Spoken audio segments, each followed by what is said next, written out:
በትግራይ ክልል ውስጥ ለረጅም ጊዜ በህገወጥ መንገድ ሲካሄድ የቆየውና አሁንም በሰፊው የቀጠለው የወርቅ ንግድ ኮንትሮባንድ በከፍተኛ አመራር ቤተሰቦች ድጋፍና አስተባባሪነት እየተመራ መሆኑን ምንጮች ገልጸዋል።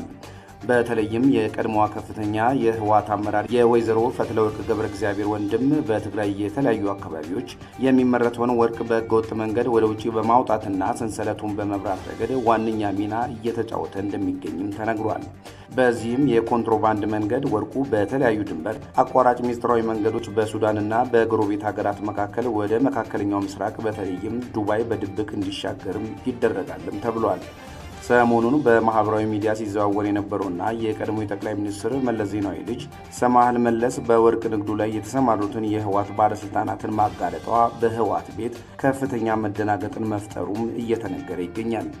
በዚህም ከኮንትሮባንድ የሚገኘው ከፍተኛ ገንዘብ በአካባቢው ላልተረጋጋው የደህንነት ሁኔታና ለተለያዩ ህገወጥ ቡድኖች መደገፊያ የሆነ መምጣቱ ስጋቱንም እንዲጨምር አድርጎታል።